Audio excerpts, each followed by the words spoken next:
¿Qué tal? ¿Cómo están amigos y amigas de esta comunidad? Como siempre un gusto, como siempre un placer. A raíz de lo que sucede con el tema del huachicol fiscal, se ha puesto nuevamente sobre la mesa la llamada incorruptibilidad de las Fuerzas Armadas.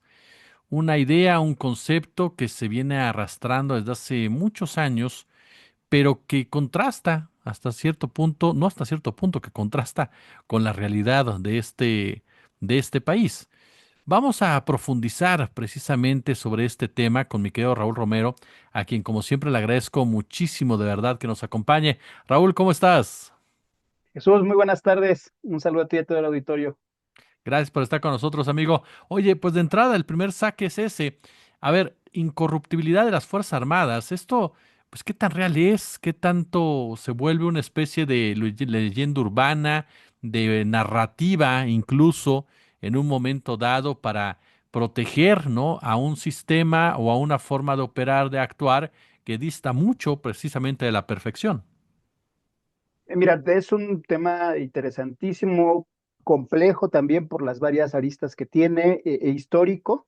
No quiero irme a hacer toda una genealogía, pero sí diría que es un fenómeno que ha estado presente a lo largo de todo el siglo XX mexicano, ¿no? Después de la revolución, de la consolidación de los grupos dominantes y hacia la década de los 40, 50 se logró consolidar al ejército como uno de los pilares del PRI, del Estado mexicano, ¿no? O sea, el ejército como garante de la soberanía nacional, como garante del orden, ¿no? Como pieza clave en la consolidación del Estado mexicano. Además, un ejército que venía de la revolución, o al menos una parte, aunque ya sabemos que después quién se queda y si quién gana, y con esa parte es más la fracción del norte del país, ¿no?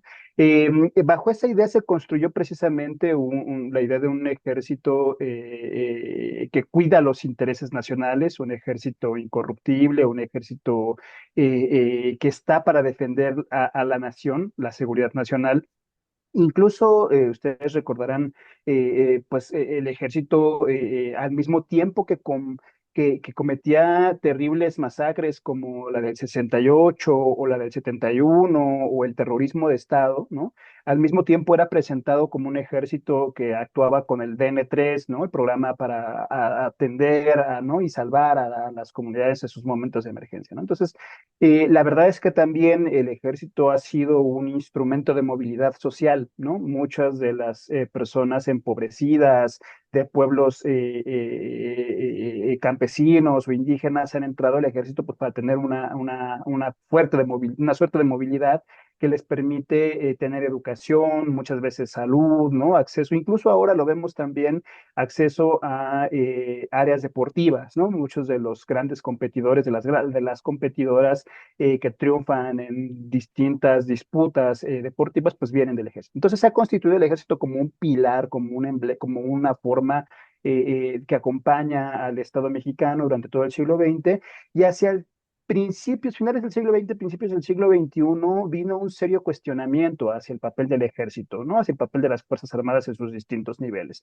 Desde luego, la insistencia de la memoria de los crímenes del 68, del 71, de la guerra sucia, y Acteal marca un parteaguas, ¿no? La guerra, los episodios en Chiapas, la intervención del paramilitarismo marcan un parteaguas donde de cierta forma también se va cuestionando y se va demostrando la utilización del ejército para reprimir a fuerzas populares que están buscando un cambio social, ¿no? Desde luego, toda la década de los noventas, Aguas Blancas, ¿no? Acteal insistía, ¿no? El Charco, logran poner un acento como decir, el ejército mexicano ha estado mucho al servicio de las fuerzas dominantes, ha servido para reprimir, insisto, con una larga narrativa, y Ayotzinapa es el gran quiebre, ¿no? Ayotzinapa es el gran momento en el que se dice, no, o sea, si bien desde 2006 la guerra contra el narcotráfico logró ahí exhibir varios excesos de ejército y de marina en distintos puntos, Ayotzinapa es el punto quiebre, ¿no? Donde es una operación de Estado, un crimen de Estado, donde también intervienen Fuerzas Armadas, ¿no?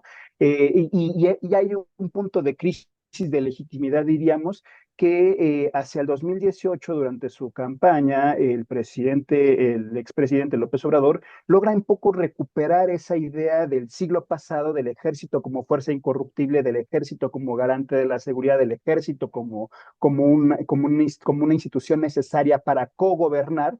e incluso logra entre sus simpatizantes de izquierda o que habían sido críticos o que habían participado en distintos movimientos sociales que habían sido reprimidos, logra colocarles la idea de es la alianza necesaria para evitar un golpe de Estado, ¿no? Y desde ahí se coloca toda una nueva narrativa como en distintos niveles.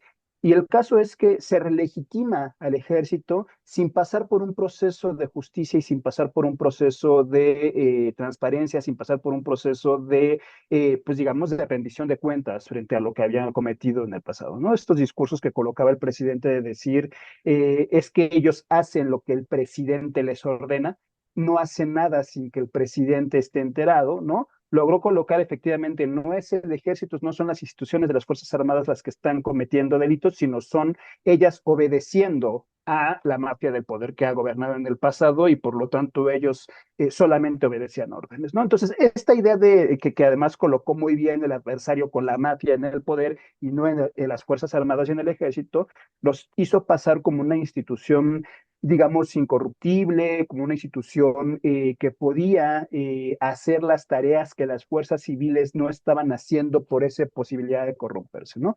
Las colocó en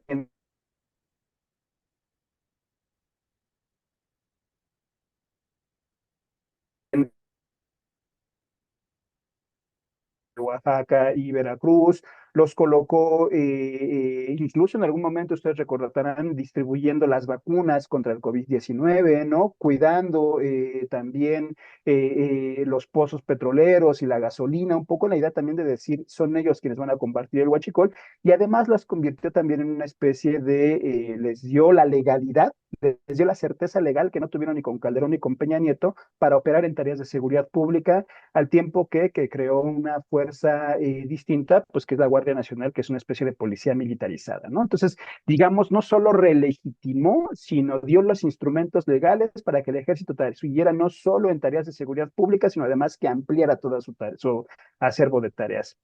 Desde distintos lados de la academia y del periodismo hemos insistido que al proceso de militarización que vive México, es decir, de la implementación de las Fuerzas Armadas, de distintas dependencias para las tareas de seguridad pública, viene acompañado de un proceso de militarismo, es decir, el proceso cultural ideológico por el cual se relegitima y se genera toda una industria cultural en el que las Fuerzas Armadas son colocadas esto como un emblema nacional al que hay que acompañar. Es decir, se revive prácticamente una institución con esa legitimidad que podemos ver en las índices, en las encuestas, índices de aprobación, pues el ejército tiene aprobaciones mayores, ¿no? Es una de las instituciones más confiables, según la opinión, pero que decimos no es de gratis, sino viene acompañada de todo un aparato estructural, cultural, ideológico, mediático, que ayuda a generar esta supuesta confianza en el ejército.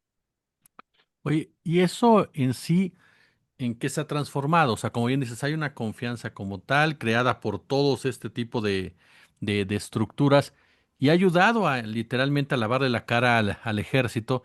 Esto que mencionas es, por un lado, estamos hablando de un ejército que reprime a estudiantes, y por el otro lado te presenta como un ejército que está salvando vidas en los desastres naturales. Así es, mira, todavía en el sexenio pasado, la Comisión por la Verdad, que fue diseñada para investigar los crímenes de la Guerra Sucia, ¿no? Crímenes de la Guerra Sucia hasta los noventas, encontró un tope, ¿no? Cuando vino a involucrarse con el tema directamente del ejército, ¿no? De hecho, hubo escenas terribles, diría yo, ofensivas porque cuando estas organizaciones, incluso acompañadas de organizaciones de víctimas, entraron a campos militares, se les hizo parecer como que las personas desaparecidas o asesinadas por parte del ejército en el crimen del pasado habían sido parte de una confrontación con el ejército, ¿no? Había sido parte de una guerra, ¿no? Así lo relataron Ujú. distintos representantes del ejército, lo cual en realidad hablaba de que había una justificación, ¿no? Es una estrategia que se implementó de forma similar en Argentina y en Chile, en donde se les colocaba a las fuerzas, digamos, que protestaban, que incluso habían optado por la vía armada, pero se les colocaba en el mismo estatus, con la misma capacidad de fuerza y capacidad de fuego que el ejército mexicano, ¿no? Es decir, esos desaparecidos y asesinados del pasado son parte de un enfrentamiento entre dos fuerzas, ¿no? Que era obvio que iba a resultar en eso. E incluso dijeron, hasta en el ejército tuvimos bajas, ¿no? Un discurso ofensivo, un discurso que busca colocar no un terrorismo de Estado, sino una confrontación entre fuerzas similares, y ese es uno de los ejemplos. Otro, desde luego, es Ayotzinapa. Ayotzinapa que estamos justo por cumplir los 11 años, topó con un momento digamos, topó con un dique, topó con un muro cuando llegó a pedir que se desclasificaran o llegó a pedir información que estaba directamente dentro del ejército, ¿no? El GIEI, que como bien sabemos fue esta suerte de personalidades internacionales que buscaron además llevar a la transparencia en ese momento, llegaron a un punto en el que no pudieron seguir avanzando cuando toparon con el ejército. Tenemos el caso de Acteal, que sigue también impune, ¿no? Tenemos, en fin, toda una serie de casos que crímenes de Estado que no se han resuelto, que siguen sin ser garantizada la justicia, que sigue sin garantizarse reparación del daño y el ejército, ese mismo ejército, muchos de ellos con muchos de los mismos mandos, siguieron operando. Peor aún, no sé si recordarán ustedes al general Gallardo, un militar que incluso apeló por la construcción de organismos de derechos humanos dentro del propio ejército, un ombudsman, que decía las violaciones a los derechos humanos no son solo del ejército hacia afuera, sino también en los procesos de entrenamiento, en los procesos de disciplinamiento, ¿no? Que han seguido durante estos sexenios, ¿no? El sexenio pasado como este también nos hemos enterado de la muerte de jóvenes en procesos de formación que por el grado de ahogos o por castigos, ¿no? O por procesos, ejercicios de disciplinamiento, pues han perdido la vida y lamentablemente, mira lo que decía el general Gallardo y que muchos todavía insistimos, el ejército sigue siendo bajo el argumento de la seguridad nacional, bajo el argumento de la secrecía que implica la seguridad nacional, no es una organización de la que sepamos cómo funciona, cómo están sus recursos, cómo se distribuye, cómo son sometidos los procesos de justicia. Es una organización muy enclaustrada, muy discreta y pues que no está al ojo de la sociedad y que por lo tanto al no estar al ojo de la sociedad no está al ojo del proceso de democratización que exige el país, pero tampoco está al ojo de la justicia civil que demanda ese tipo de procesos. Desde luego, con una institución así, que había participado en distintos crímenes, en distintos delitos, pues iba a tener todavía elementos no solo como elementos, sino como institución, que siguieran vinculados no solo a redes de corrupción, como hoy se logra constatar en el tema de huachicoleo, sino también se han levantado muchas denuncias que piden su investigación en el tema de migración en la frontera sur, que también es donde están operando, o incluso en todavía la ejecución de delitos de violaciones a los derechos humanos, como es el caso precisamente recurrente en Tamaulipas, ¿no? Donde constantemente se reportan casos de jóvenes que son asesinados, ¿no? Mujeres que son violentadas porque no obedecen la instrucción simplemente de detenerse cuando el ejército se los ordena. Está por, ¿cómo te pregunto esto sin sonar una especulación, querido amigo?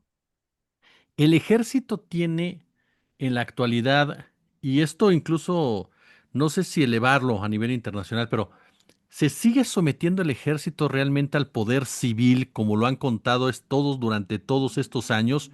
¿O el ejército ya toma desde hace tiempo sus propias decisiones en el marco precisamente pues, de una economía militarizada, de decisiones militarizadas? O sea, ¿se sigue sometiendo tal cual al poder civil o ya tiene esas libertades que va tomando que lo convierten en un factor neto de poder? Mire, es interesante porque además hay que recalcar mucho el contexto que estamos viviendo, ¿no? Un contexto abiertamente de guerra internacional, ¿no? De guerras que se disputan de forma comercial, pero también de forma mediática, ¿no?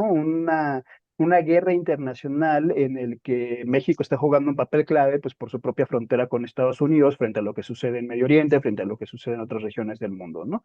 En ese escenario de guerra hemos visto un proceso de remilitarización prácticamente de todos los estados nacionales, ¿no? La mayor cantidad de inversión en Fuerzas Armadas, un mayor proceso de entrenamiento, una tecnología cada vez más sofisticada para comprar, para armas, ¿no?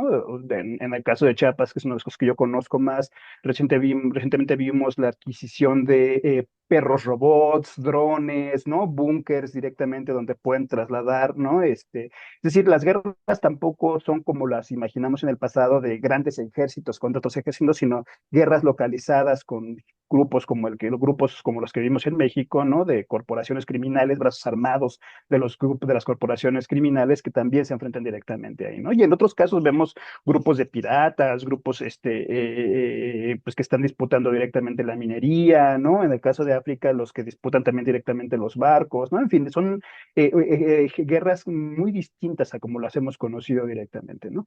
En el caso de México en particular, creo yo que tampoco podemos hablar solamente de las Fuerzas Armadas como un actor monolítico. ¿No? Existen distintos, está desde luego el propio ejército como lo conocemos, que tiene una lógica muy popular, la Marina, que es la que se ve involucrada en este momento, que tenía una mayor confianza por parte de Estados Unidos, ¿no? Esta idea de los marines, ¿no? Como institución, ¿no?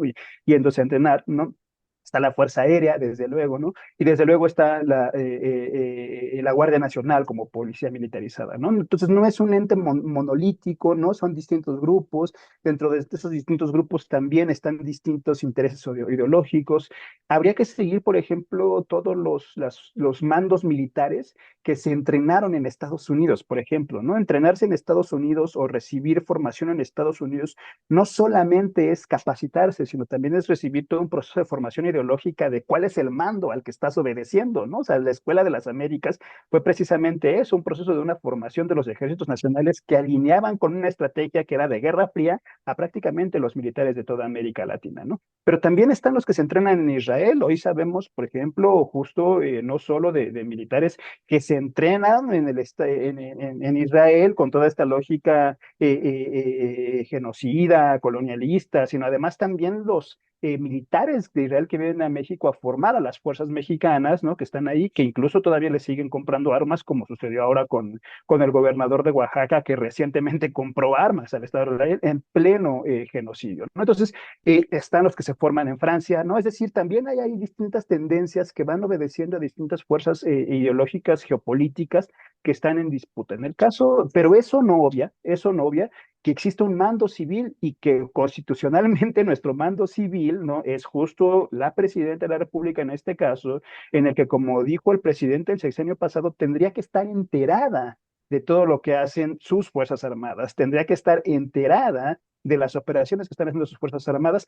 Mira, una de las cosas que también hemos insistido mucho con problemático es el papel de inteligencia, en realidad de espionaje que hacen las Fuerzas Armadas de sus distintos centros, ¿no? Desde el Centro Nacional de Inteligencia, desde otras instituciones que ni siquiera conocemos, que continuaron haciendo durante el sexenio pasado, pero ya dando el visto bueno, aquello que muchas organizaciones de derechos humanos y fuerzas populares denunciamos como espionaje, el presidente le dijo, es inteligencia y es necesaria para la seguridad del país. Bueno, tienen esas tareas de inteligencia y ni siquiera logran investigar a los equipos que están, no digamos el soldado de a pie, sino cometiendo directamente cargos de mando de alto nivel, ¿no? Entonces, me parece ahí que no solo estamos frente a un hecho de constatar la corruptibilidad del ejército, de las Fuerzas Armadas, de la Marina en este caso, de toda una red de corrupción que está en jueces, que está en secretarios de gobierno o ex secretarios de gobierno, que está también, desde luego, en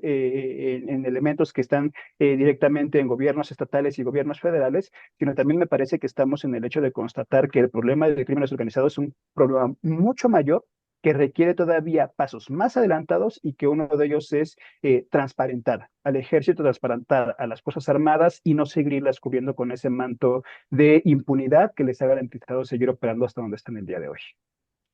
Oye, y en parte, Raúl, ¿a quién le conviene esta estructura del ejército, esta imagen del ejército de incorruptible? Mm. Más allá del propio ejército como tal, ¿quiénes más ganan con esta imagen que se vende, que se crea y que permite, ¿no? Que se presenten este tipo de situaciones, como bien dices, con un manto de impunidad que cuando revientan, pues hay mucha gente que hasta se sorprende, que dice, no es posible que esto esté pasando cuando tiene mucho tiempo tristemente sucediendo. Fíjate, qué bueno que lo preguntes, porque ahora es necesario también, y decía, insistía en poner en el escenario internacional, ¿no? O sea, la verdad es que estamos viendo un momento de tensiones entre distintas fuerzas que también implican a México con Estados Unidos. Y en un primer momento, la corruptibilidad del ejército, para insistir en eso, y de la Marina, favorece el discurso de Trump, ¿no? O sea, Trump termina diciendo, no pueden con sus cárteles, los voy a intervenir, acepten la ayuda que viene de Estados Unidos, ¿no? Y el Estado mexicano dice, no, no, no se metan, no se metan, sí podemos, sí podemos. Y resulta que incluso actores cercanos al expresidente y que siguieron operando todavía están vinculados en actos de corrupción. Un poco este tipo de hechos vienen a constatar justo ese discurso intervencionista de Trump. Por eso hay que tener mucho cuidado, ¿no? Por eso hay que decir, efectivamente, hay un problema de corruptibilidad, de corrupción dentro del Estado, dentro del ejército, dentro de las Fuerzas Armadas en México, pero es nuestra tarea, ¿no? La tarea del Estado mexicano es decir, no reclamar la no intervención y eso es fundamental. Sin embargo, cuando se niegan estos hechos, cuando tenemos un presidente que viene a decir el ejército solamente obedecía órdenes, pues termina dándole la razón a Estados Unidos cuando decía, no, no solo seguía órdenes, también estaba involucrado en hechos de corrupción y hay que decir. Entonces, hay que tener mucho cuidado en ese tipo de discursos, en cómo manejarlo, en ser autocríticos de lo que vivimos como país, pero también en seguir exigiendo la no intervención de otros países, sea el norteamericano u otros más, ¿no? Ahora, ya concreto en tu pregunta, me parece que justo este hecho de construir una incorruptibilidad, de construir una idea de fuerza superior incluso sobre lo civil, ha sido uno de los elementos que ha marcado la 4T, pero también lo hizo el panismo, que justo fue el argumento con el que se colocaron para ir a la guerra, ¿no? Calderón el 12 de diciembre de 2006, de 2006, cuando fue a la guerra, precisamente presentó al ejército como una fuerza superior y el PRI también lo hizo, ¿no? Entonces me parece que ahí es un hecho que como tú lo planteabas en tu pregunta anterior, tiene que ver con el excedido poder político, económico y armado que tienen las Fuerzas Armadas en México, en el que muchas veces las fuerzas políticas se ven obligados a cogobernar con ellos, asumiendo pues no solo las contradicciones que vienen en el tema de corrupción, sino también en el tema de colocarse con uno de los actores que más ha reprimido a las fuerzas populares en este caso, ¿no? O sea, digamos, esas fuerzas populares históricas que demandaron una transformación, hoy tienen que convivir mucho junto con esas fuerzas militares que los reprimieron en el pasado, ¿no? Y que es una de las grandes contradicciones que se vio todo el sexenio pasado y que sigue hasta el día de hoy. Mi querido Raúl Romero, yo siempre te agradezco que participes con nosotros y nos permitas aprender de ti. Como siempre, muchísimas gracias, querido amigo. Muchísimas gracias, Jesús. Un saludo a ti y a todo tu público.